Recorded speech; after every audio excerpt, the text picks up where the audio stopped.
Ms. Eunice Anyango Chevlin.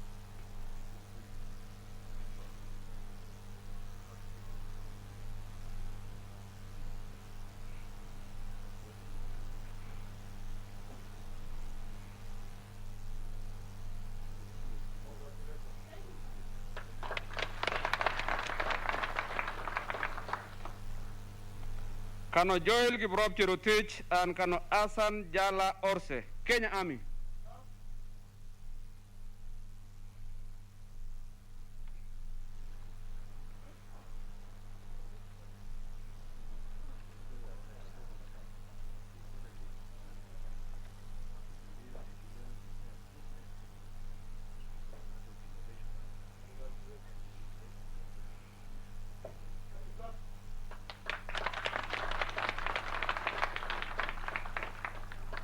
Mr. Solomon Komen Jesut and Mr. Stephen Kabulu, Ministry of Interior and Coordination of National Government, Kenya.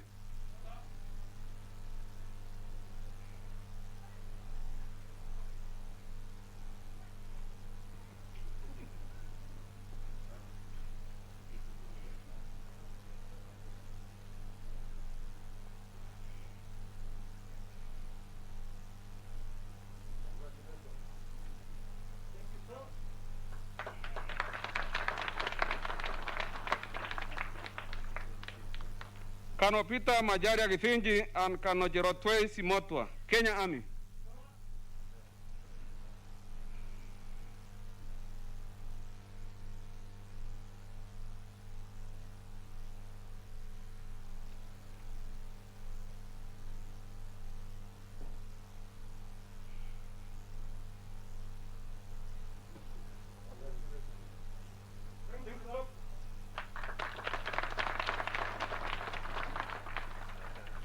Ms. Jocelyn Makena Kaharia and Mr. Simon Kitawanguki, Kenya Wildlife Service.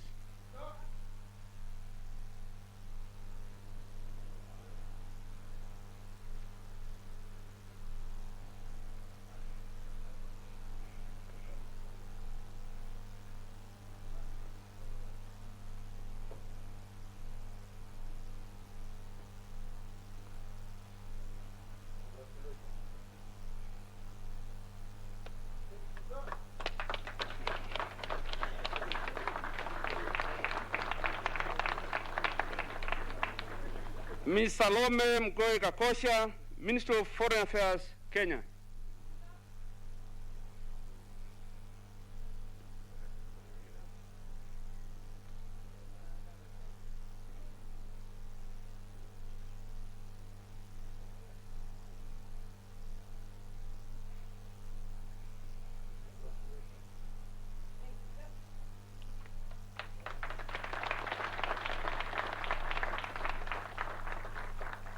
Mr. David Karanja and Mr. Sami Mutai, National Intelligence Service, Kenya.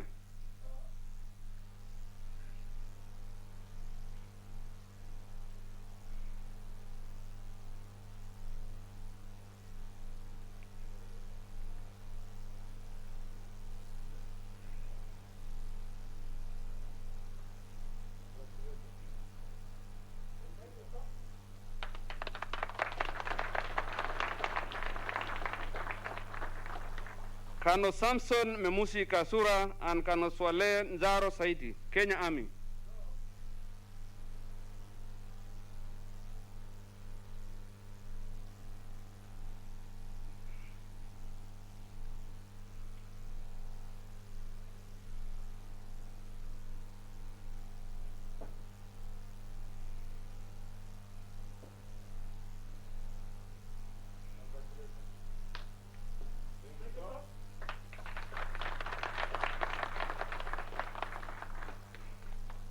Ms. Mary Waitira Mushene and Mr. Thomas Shiele, Ministry of Interior and Coordination of National Government, Kenya.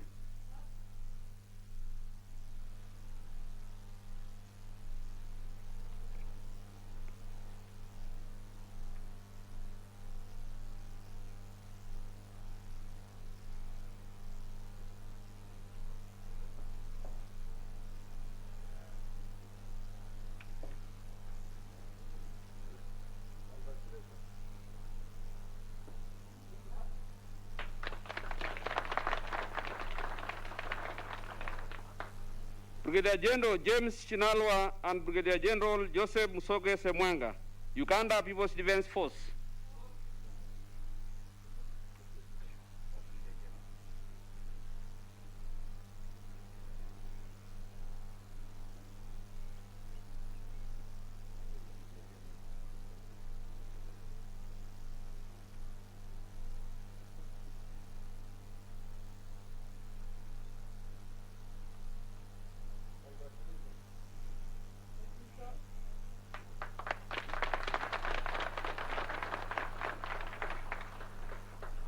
Mr. Benjamin Mutuku Ginyili, Kenya Forest Service.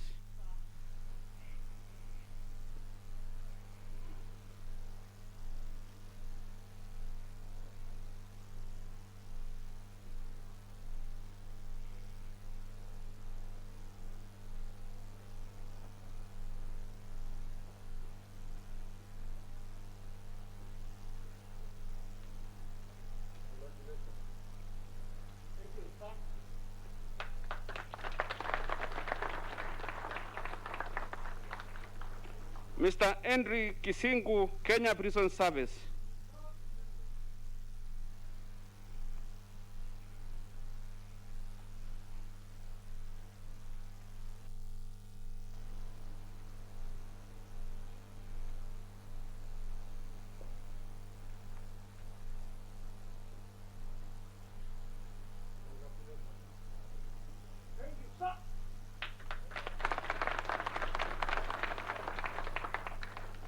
Ms. Josephine Manyasi and Mr. Mike Nyaka Njeru, Kenya Revenue Authority.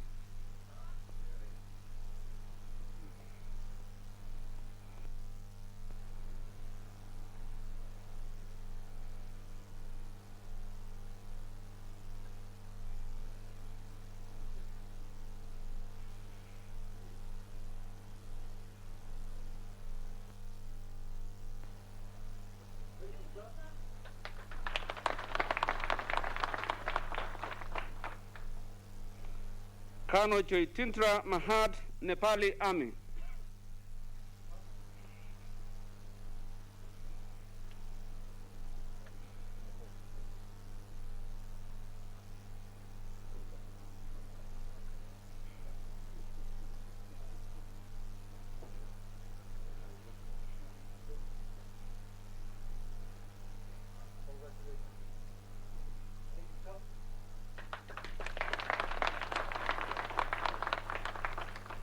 Kano Stephen Kilelo Melanyi and Kano Stephen Waweru Garanja, Kenya Navy.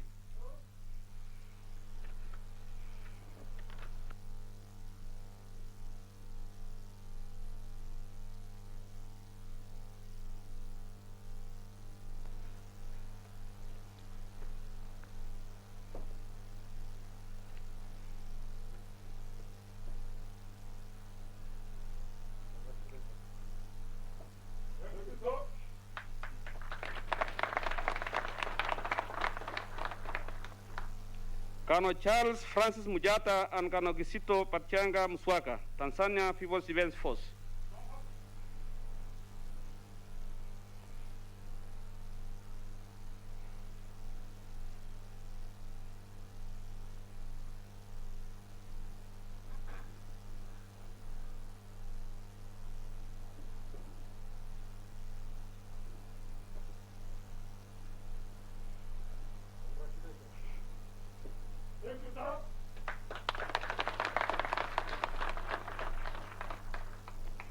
Mr. Loginas Mulondo and Mr. John Kipkrui Sambu, National Intelligence Service, Kenya.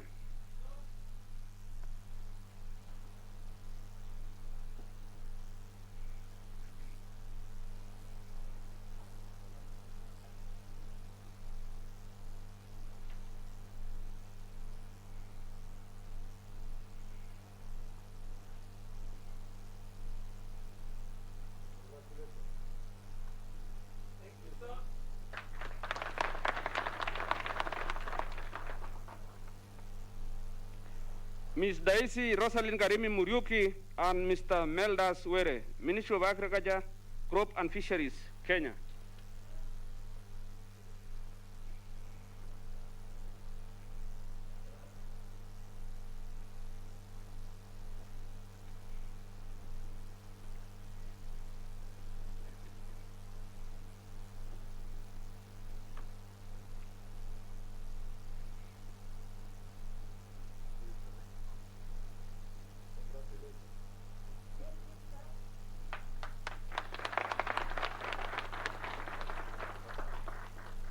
Colonel Edon Mwilu, Zambia Army.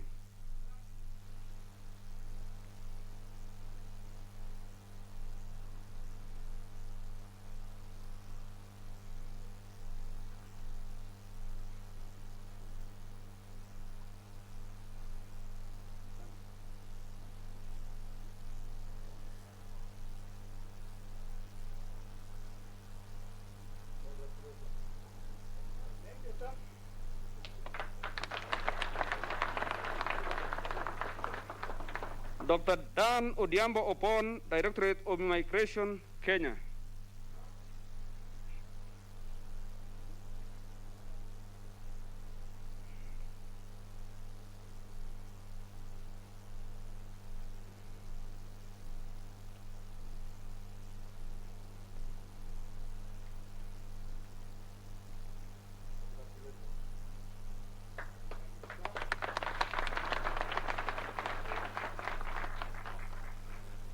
Ms. Ann Wangari Njoroge and Mr. Peter Nyawira Chuma, National Youth Service, Kenya.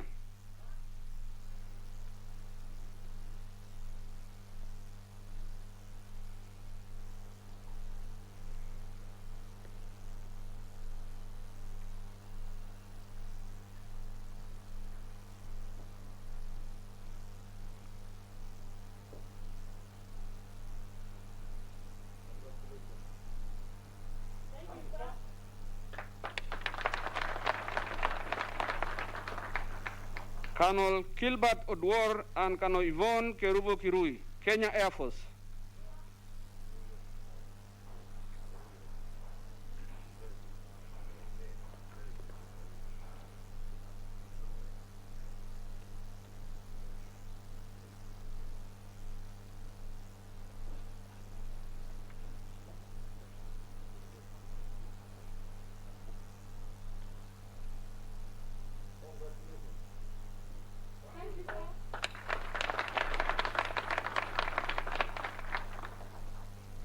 Ms. Caroline Adiambo Okutu and Ms. Lena Mkoi Nyambu, National Intelligence Service, Kenya.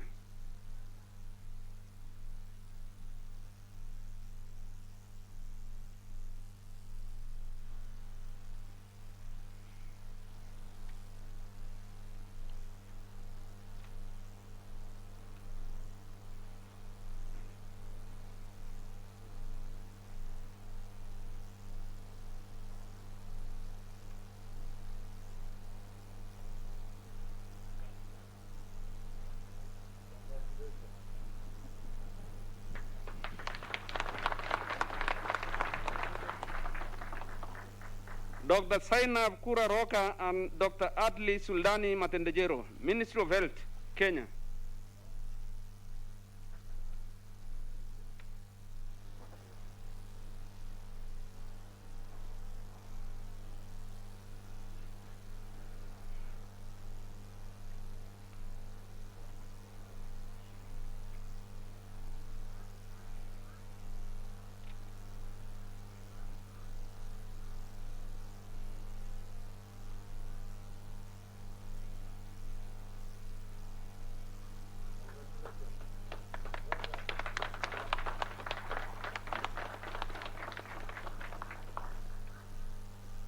Mr. William Kibiwot Samoei and Mr. Ronald Elisha Obili, National Police Service, Kenya.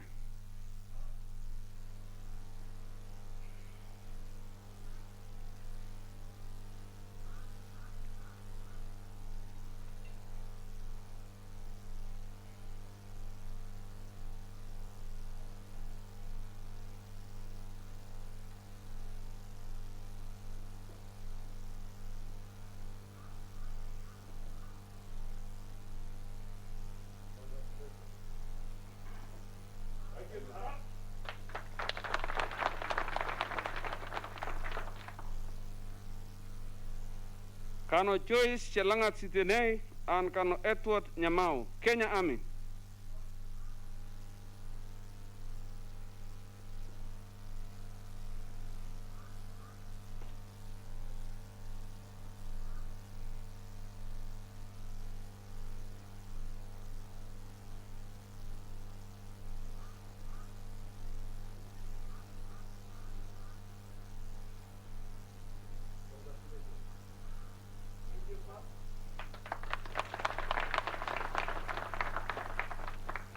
Mr. Daniel Jeruyot Tanui and Mr. Robert Wasike, Ministry of Foreign Affairs, Kenya.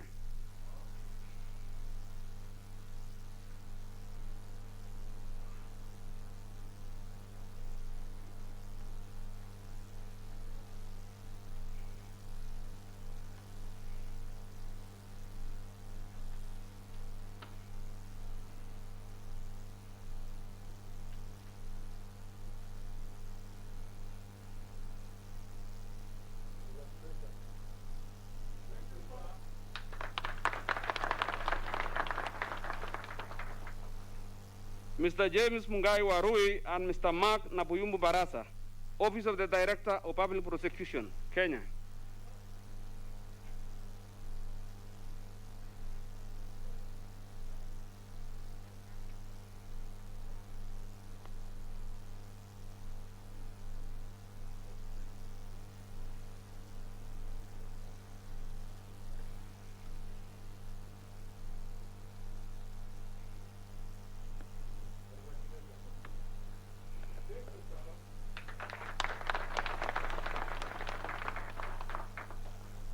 Last but not least, Mr. Timothy Were, Minister of Information, Communication, Technology and Youth Affairs, Kenya.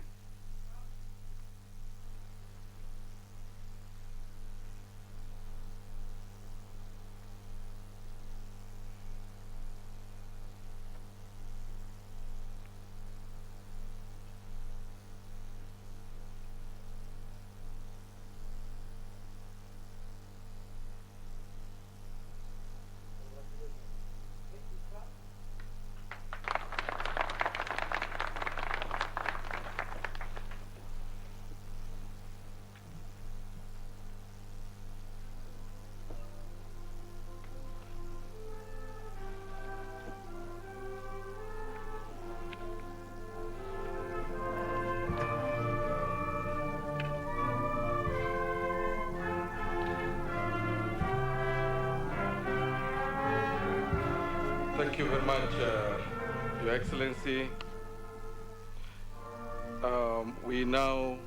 I want to appreciate your graduating and issuing certificates for these graduates.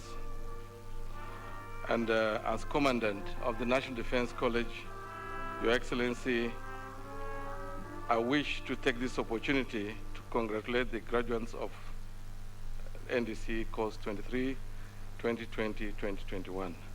Further, sir, I decree that from today, the graduates of the National Defense College course number 23, 2020-21 are hereby authorized to append the designation NDCK after their names. National Defense College, Kenya. And this is on all their official correspondences. From Commandant, congratulations and thank you very much.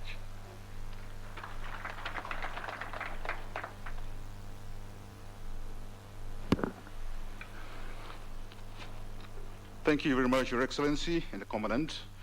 I would like now to invite the Kenya Air Force Band to give us a musical item. The Kenya Air Force Band, please.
Thank you very much, the Kenya Air Force Band, for that musical item, Your Excellency.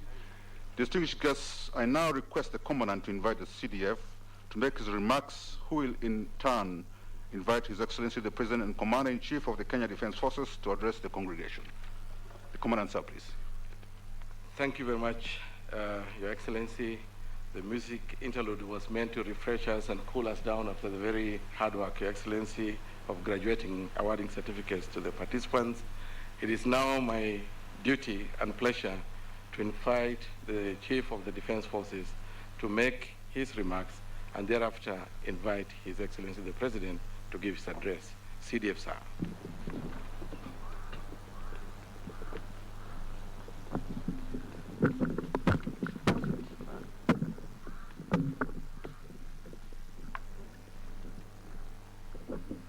Your Excellency, the President of the Republic of Kenya and Commander-in-Chief of the Kenya Defense Forces, Cabinet Secretaries present, retired Chiefs of Defense Forces, service commanders, serving and retired general officers, members of the Diplomatic Corps, graduating course number 23, ladies and gentlemen, Your Excellency, let me take this opportunity on behalf of the entire fraternity of the KDF to thank you very much for agreeing to come and officiate over these 3 events in one day. We are very much aware, Your Excellency, that your schedule is very tight, but you graciously agreed to be with us today. This day marks a memorable triad in the history of the National Defense College by firstly receiving a high-level lecture of opportunity on developing Africa's maritime security architecture, opportunities for security and prosperity. Secondly, Your Excellency, you accepted to preside over this graduation ceremony of course 23, going into annals of history as a unique and very proud moment for these graduates. Thirdly, Your Excellency, we look forward to the award of the Charter of the National Defense University, Kenya, recognizing that the National Defense University, Kenya, is an institution of strategic national importance. Presiding over these 3 key events on a single day underscores your invaluable support to education and training in the Kenya Defense Forces. Indeed, Your Excellency, the focus of KDF Training Directive endeavors to develop higher levels of mission readiness, to upscale KDF's response to national security challenges, deter potential threats, and to develop appropriate competencies for national development. Your Excellency, in our midst today, we have 4 retired chiefs of defense forces, General Staff, Chief of Defense Forces and Chiefs of General Staff, and I request Your Excellency that you allow me to introduce them to the congregation, as it is them whose vision has allowed this institution to be where it is. I'll start with the senior-most of the Chiefs of General Staff, who served from the 30th of November 1996 to 30th of November 2000. General Retired Daudi Tonje, please sir, if you may stand. Followed on by General Daudi Tonje is General Jeremiah Kianga, who served from the 1st of September 2005 to 12th of July 2011. General, sir. The third, after General Kianga, is General Julius Karangi, CDF, from 13th of July 2011 to 4th of May 2015. General, sir.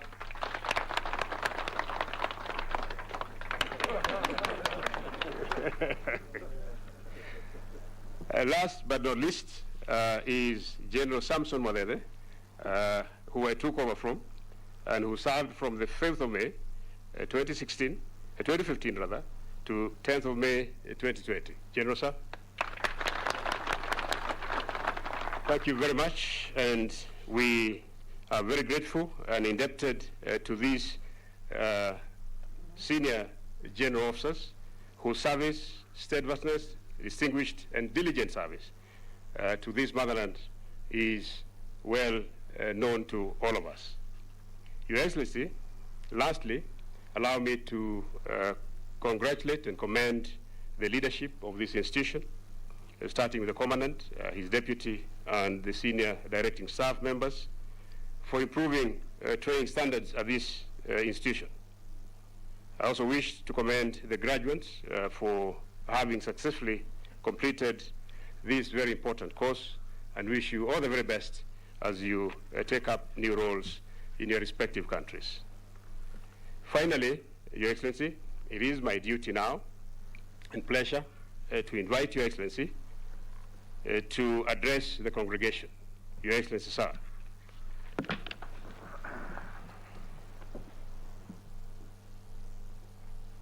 Please be seated. Okay. Ladies and gentlemen, it gives me great pleasure to officiate over this graduation ceremony of the National Defense College Course 23 of the academic year 2020-2021. To the graduating class in front of us, I take this very early opportunity once again to congratulate you on taking your place of honor with the conferment of the award that you have received today. And you will represent your nations, and I believe the future is bright for each and every one of you. Let me further extend my felicitations to your families who have supported you during your year-long absence while on this course, especially during this very difficult period when the country and indeed the world is confronted by the COVID-19 pandemic.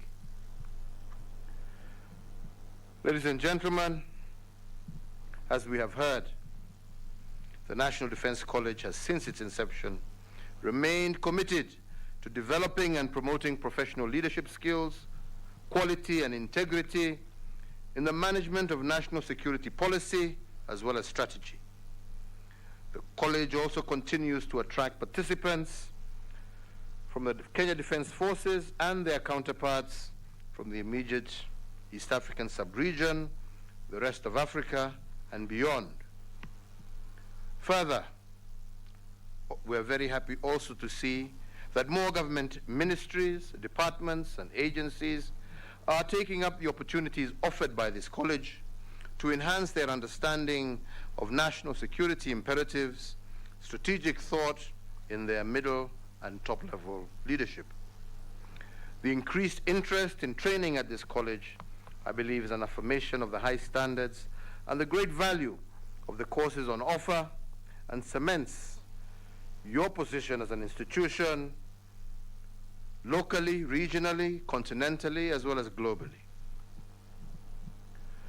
I was informed earlier and have been following over time that part of the one-year course, the college, that apart from the one-year course that we are graduating today, the college has, through the Center of Security and Strategic Studies, trained another 184 senior government officials on short courses that are aimed at enhancing national security awareness across all three arms of government.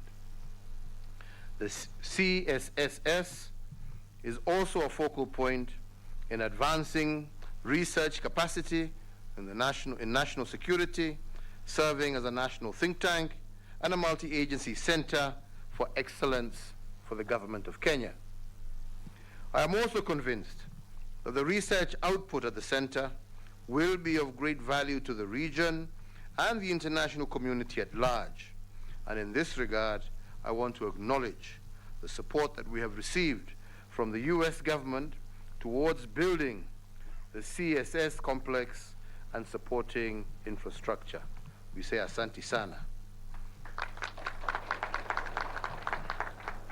Ladies and gentlemen, the multifaceted nature of contemporary threats to national security, including the safety, security, and well-being of citizens, necessitates a holistic government approach. And in this regard, I want to continue to urge all ministries, departments, and agencies to completely eliminate the silo mentality and really embrace government's efforts towards a whole-of-government approach, what we call the multi-agency approach. I continue to believe that such an approach will impact our country positively in developing workable policies based on homegrown solutions, and this to the myriad of challenges facing our country. I wish to emphasize that training at an institution such as this is key to the coordination and orchestration of all our efforts across government. In this regard, I commend once again the Kenya Defense Forces for their approach to training through such world-class centers of excellence, which have shaped their professional character and enhanced their mission readiness. It is therefore, I believe, not surprising that the KDF is highly respected globally and has enjoyed success in undertaking its mission both in internal operations and in support of regional peace and security. Ladies and gentlemen, it is worth noting that many alumni of this college have turned out to be highly resourceful and have risen to serve in critical and high-level positions of leadership and management, both here in Kenya and abroad. These NDC alumni continue to influence the development of policies necessary to exploit available national capacity and to determine realistic and practical ways and means of achieving national objectives. As these alumni deal with their respective national priority issues, I urge them to continually be cognizant of the need to align national, regional, and continental aspirations so that we may have a strong and well-functioning institutions at the regional level and a more united and strong Africa in which our respective states will thrive. Ladies and gentlemen, as we all know, the past year, the world has been battling the COVID-19 pandemic. The negative effects of this pandemic on the economy, as well as the social well-being of our citizens, has resulted in a distortion of national priorities, which will remain with us for many years after the pandemic. Many of you present here today will likely be part of the team which will help drive the post-recovery efforts. On top of that, and regarding your stay here, I believe that this graduation, the successful completion of the course, is evident of the individual and collective manner in which you overcame the negative impact of this pandemic. And I therefore take this opportunity also to commend you, the participants, for your resilience under such challenging circumstances. I encourage you to keep up with this spirit as you return to your respective duty posts. Ladies and gentlemen, as the CDF has just said, I will shortly be awarding the charter to the National Defense University, Kenya. This is a major achievement that I believe puts Kenya's defense and national security architecture at a completely new level. The NDUK joins the League of globally renowned strategic institutions such as the National Defense University in Washington, D.C., and the National Defense University in Malaysia, among others. The National Defense University Kenya affords key government actors as well as multi-agency stakeholders, not only from Kenya but world over, the latitude to conduct world-class training and cutting-edge academic and policy-oriented research on critical matters that touch the national security, strategy, defense, governance, conflict management, peace support operations, and human development. I note with a lot of pride that, for instance, under the new arrangement, the National Defense College will now offer a master's degree in national security and strategy. This is an invaluable opportunity for scholars and practitioners in the defense and security domain to research and learn in a unique multi-agency environment, to seek practical, actionable, as well as sustainable solutions to the many and varied security, governance, and human development challenges facing the 21st century, especially those in the global south. And to develop lifelong friendships also that will bring our nations closer together. Indeed, in this day and age, we live in a globalized, dynamic, and at sometimes volatile international environment that is wrought with not only many and varied security threats, but also immense developmental opportunities in equal measure. And I therefore challenge you to rise to the occasion and develop the knowledge, skills, values, and attitudes that will enable Kenya, Africa, and the global south, as well as our strategic partners far and wide, to endure, grow, and prosper within an atmosphere of dependable international cooperation, enhanced regional integration, and sustainable development over the coming decades. Let me once again, ladies and gentlemen, take this opportunity to thank the entire KDF fraternity, led by the CS, the Chief of Defense Forces, all officers, for their utmost dedication and sacrifice in serving our country and its people. Equally important, I cannot forget to recognize and appreciate serving and retired Chiefs of Defense Staff and general officers who have contributed immensely over time to the success that is currently enjoyed by the KDF.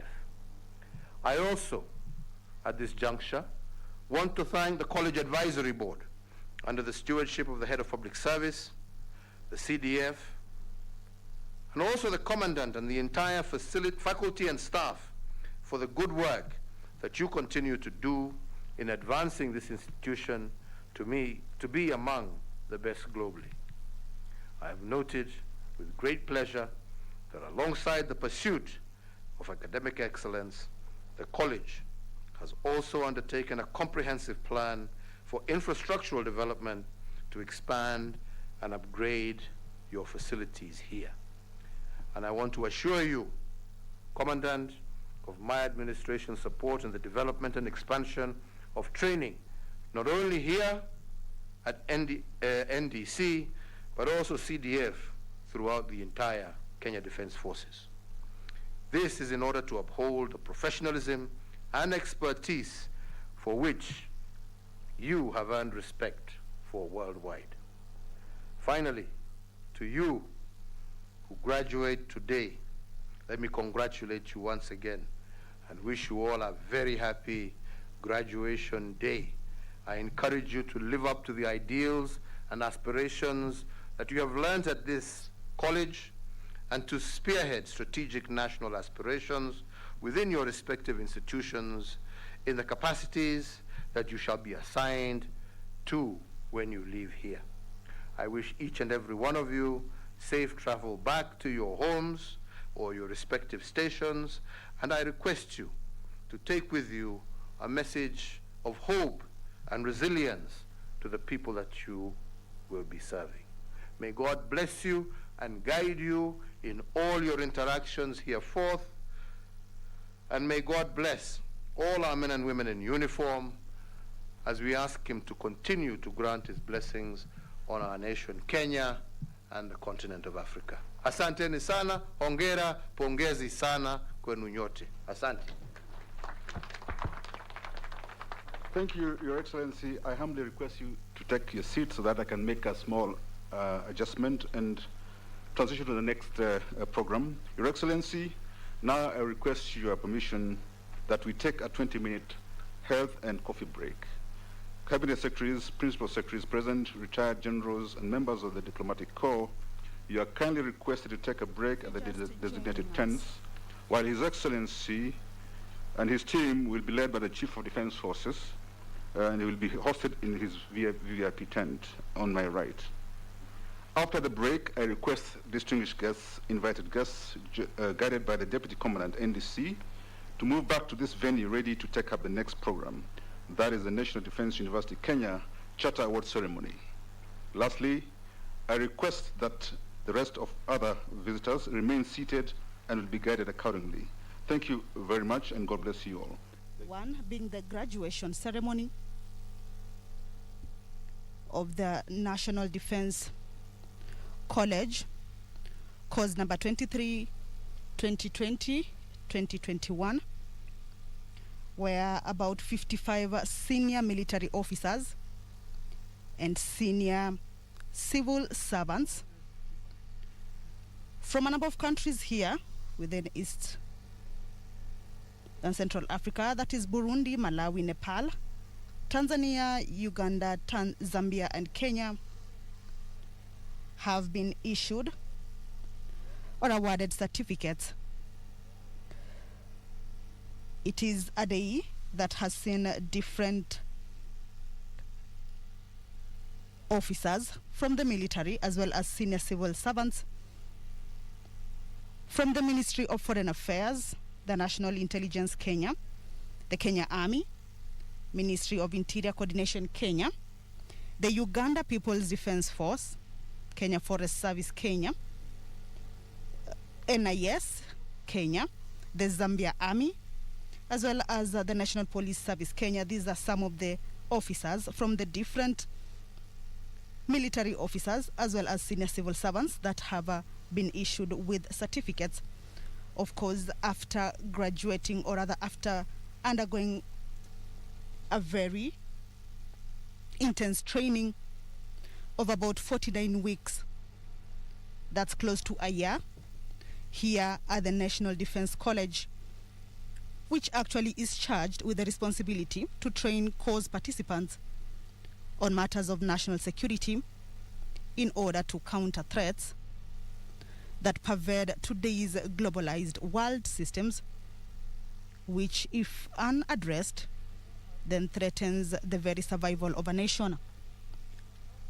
Earlier on, President Uhuru Kenyatta, when he arrived at this venue, held a high-level lecture of opportunity with different top officials of various ministries in the country. What we have just witnessed is the graduation ceremony, where 55 officers as well as civil service officers have been issued with certificates. Thereafter, President Uhuru Kenyatta will award this university a charter, or rather this college a charter, that will enable the National Defense College be established as National Defense University Kenya. Just to recap on what President Uhuru Kenyatta, or rather President Uhuru Kenyatta's message to the graduates is that calling for a multi-agency approach, saying that the country faces myriad of security challenges or threats that need a holistic government approach.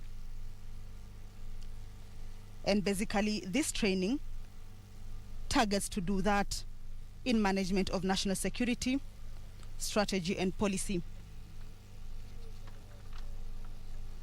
We will be coming back live once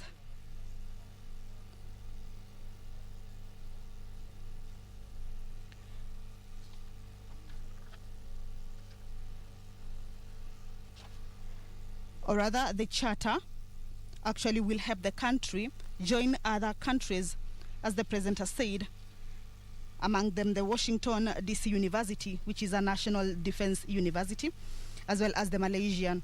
So Kenya will also be joining these two universities. And therefore, this establishment of the National Defense University Kenya will place Kenya among other world leaders in the establishment of national defense universities that engage the vast national intellectual resources to address the core national requirements to promote national security of Kenya and beyond, while pursuing and protecting national interest to enhance national survival and defense. This has been a live broadcast from the National Defense College, now the National Defense University Kenya, in Karen. Back to you in studio.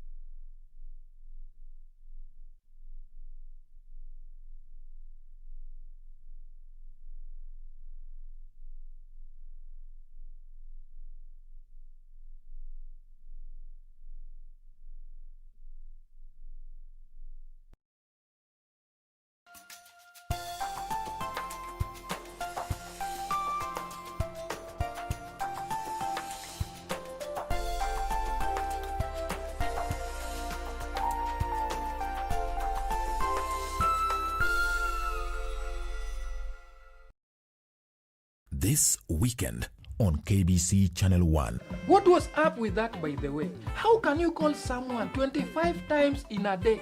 Was heaven burning? Nayaga Menesi, I even bought you this milking mouse doll because of that issue. Please let me speak. Why are you begging her like that? That is the sign of weakness in a boy's child, okay? So if she doesn't want it, let her happen in sharp pay. So basically what you're saying, teacher, is Atindo was now 247 out of 250. Actually, it's 248. Who is laughing now? Where Ajaib, he couldn't even spell a simple word like Nikumbum. Spell it. Nikumbum. Classmates, every Saturday on KBC. This weekend on KBC Channel 1. Naona hakika kusikiza atafanya hicho kitu cha kueleweka. Ndio atafanya. Manake ninaketi naye na ninamwelezea kiupana ama kiurefu zaidi. Kwa hiyo nina imani na yeye atafanya. Hata rudi tena kutafuta pesa zingine hapa.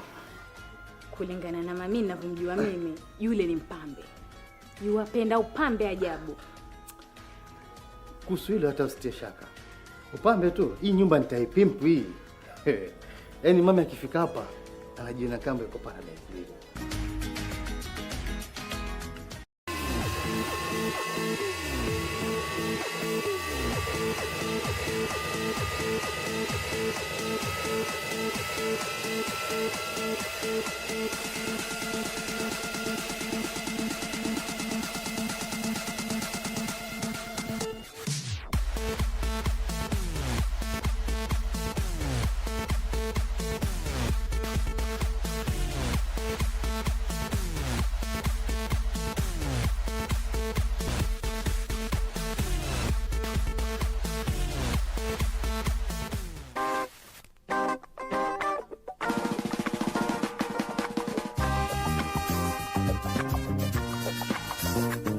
Nichukulie kwa mfano ndani ya matatu.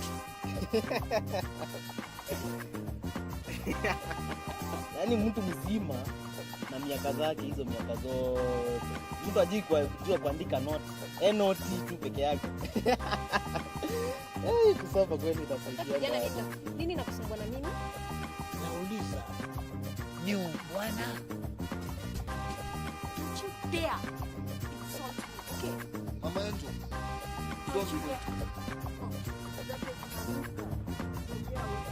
Haya, kwani wewe nini wewe yani wataka kumpiga?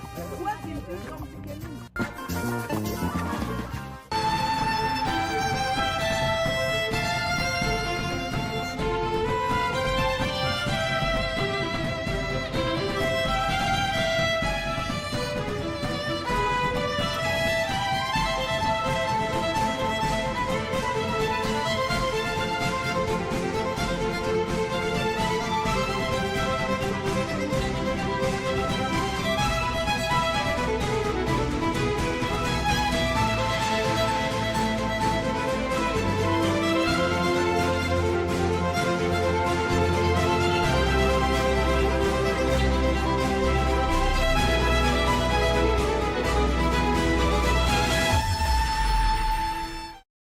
Next on.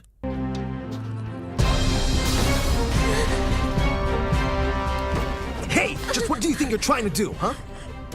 Cipriano, where is Mariana? I want you to tell me, please. Where she is none of your business, so please stop bothering me, okay? He hung up. You love my husband so much, so you'll do anything to make you look good to him, won't you?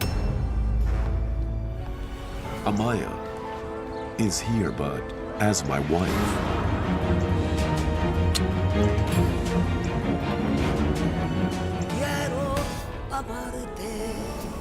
Tonight on KBC Channel 1. Elsie Nandwa is battling a flurry of autoimmune disorders. This is a condition that occurs when your immune system mistakenly attacks and destroys healthy body tissue. It is incurable but manageable. The major challenge we have with the management of this disease is that the drugs that work best are very expensive. Nandwa is worried that her immunity is compromised. The infliximab itself, it's an immunosuppressant, so my immune is very low. So I'm not supposed to be lousy, walk around in matatus, because I'm at risk of getting the COVID-19. Next on. Kuna mashakili mengi katika dunia hii, atuondole. Kuna COVID-19 ya corona, ndo hiyo. Kuna shida, kuna maradhi, pesa imekosekana, maisha yamekuwa ni magumu, kila mmoja analia, wafanya biashara wanalia, wafanya kazi wanalia, watoto ndo hawa. Alhasili ni na Mwenyezi Mungu Subhanahu wa Ta'ala ndo mwenye kutoa riziki.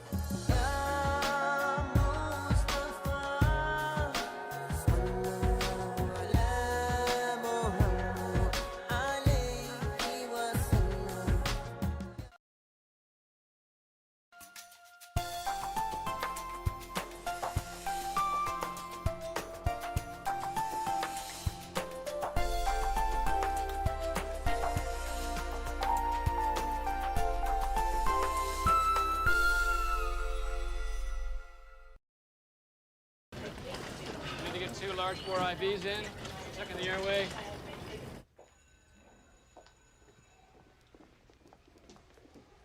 I'm so sorry. Have you heard anything? No, nothing. Thank you. Let's cut that right sleeve. Both IVs in there. And the BP cuff's got to go on there too. Oxygen, thank you. Mr. Piper? Mr. Piper, we're going to do all we can to save you, Mr. Piper. Don has been taken to the Huntsville Memorial Hospital just off the I-45. He's conscious. You should probably speak to him, though. It doesn't look good. Would you like to speak to Don? Yes, I would. We don't let people speak to patients unless it's a grave situation. All right. Hello? He's unable to hold the phone himself.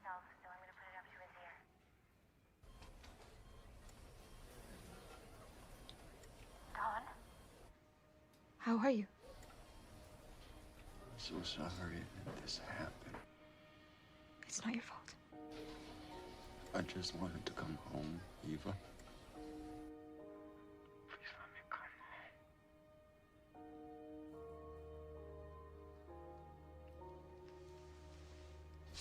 Please let me go home. All right. Thank you very much. They're doing an assessment. What do you mean? What is assessment? They need to assess his injuries and try to stabilize him. There's a chance that Don may move hospitals.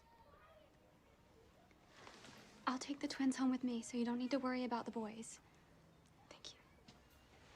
Okay, I'm driving you to the hospital. No, that's... You don't have to. I want to drive you. Thank you.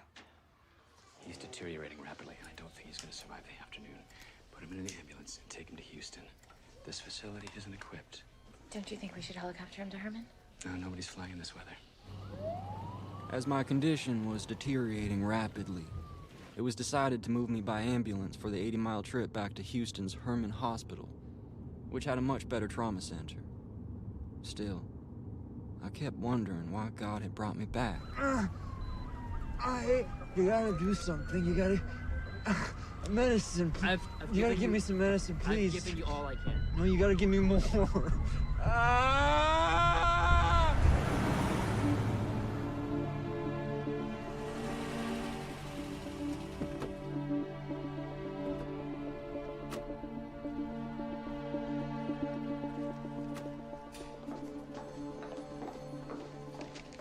Ma'am, my name is Eva Piper. Has my husband, Donald Piper, arrived? He's in transit. Should be here any moment. He's not here yet. No. He'll be coming in from over there when he does.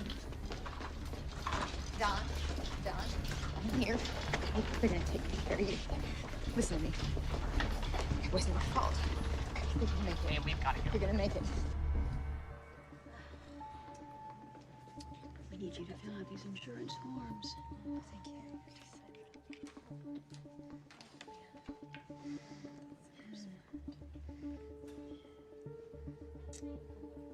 I know Don's date of birth. I don't know his social security number or his insurance company. I don't know the amount of the deductible. Don's always taking care of this. I don't have the answers to any of this. It's okay. These are the easy questions for now. All I know is that Don is supposed to lead evening services. He's meant to preach tonight.